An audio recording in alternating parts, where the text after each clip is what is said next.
ఏదో ఒక రాజకీయ పార్టీకి చెందిన వాళ్ళు, మామూలు వాళ్ళు కాదు. దీని వెనుక రాజకీయ పార్టీలే ఉంది. వాళ్ళని మనం విమర్శిస్తే పోలీసులు వస్తారు, విమర్శ పెడితే పట్టుకెళ్తారు, థర్డ్ డిగ్రీ మెథడ్స్, చిత్రహింసలు పెడతారు. మనం చూసినాం ఆ వెంకటరెడ్డి కేవీఆర్, ఆయన అన్నమాట ఏంది, ఏదో ఛానల్లో సోషల్ మీడియాలో, మామూలు మీడియాలోనే చంద్రబాబు నాయుడు దేవునితో పోల్చినారు. ఆయన ఏం చెప్పిండు, ఒక మనిషిని ప్రవక్తతో కూడా పోల్చొద్దు. ప్రవక్త అంటే దేవుని దూత, దేవుని దూతను కూడా దేవునితో పోల్చొద్దు. మనిషిని కాదు, దేవుని దూతను కూడా పోల్చొద్దు. అట్లాంటప్పుడు మీరు చంద్రబాబు నాయుడు ఎట్లా పోలుస్తారు? అట్లంటే దేవుని అవమానించినట్టు అన్నాడు. అన్నందుకు పోలీసులు వచ్చి పక్క స్టేట్ ఆంధ్ర పోలీసులు వచ్చి పట్టుకెళ్ళి కర్నూలు పెట్టి వారం రోజులు చిత్రహింసలు పెట్టారు. ఆయన భార్య ఫోన్ చేసిన రా ఇక్కడ రా అని బెదిరించారు.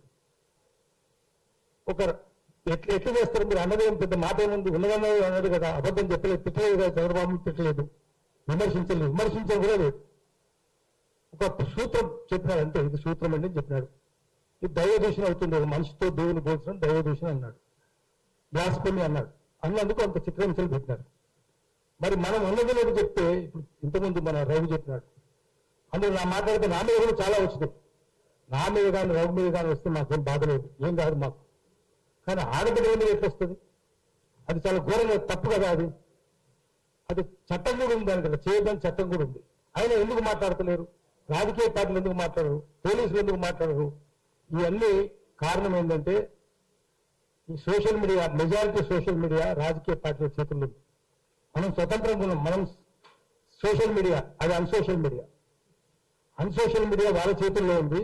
అందుకనే వాళ్ళు ఇష్టం వచ్చినట్టు చేస్తూ ఉన్నారు. పత్రికలు వాళ్ళ చేతుల్లోనే ఉంది, టీవీ మీడియా వాళ్ళ చేతుల్లోనే ఉంది, శాటిలైట్ ఛానల్ వాళ్ళ చేతుల్లోనే ఉన్నాయి, సోషల్ మీడియా కూడా వాళ్ళ చేతుల్లోనే ఉంది. So called social media, WhatsApp media. దీన్ని అన్నింటినీ తట్టుకోవాలంటే ఇంకో బాధ ఏంటంటే వాళ్ళకి పెద్ద వ్యూయర్షిప్ లేదు, మనకి ఎక్కువ వ్యూయర్షిప్ ఉంది, ఇక్కడ మూలకి ఎక్కువ వ్యూయర్షిప్ ఉంది. రఘు పెడితే అనేక కామెంట్స్ వస్తుంటాయి.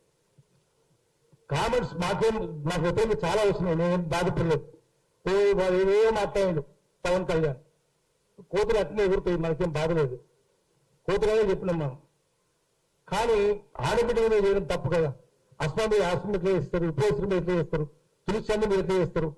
అందుకని మనం ఏం చేయాలంటే అందరం ఏకం కావాలి, సంఘీభావం ఉండాలి అందరి మధ్యన. సంఘీభావం ఉంటే పోరాటాలు అవుతాయి.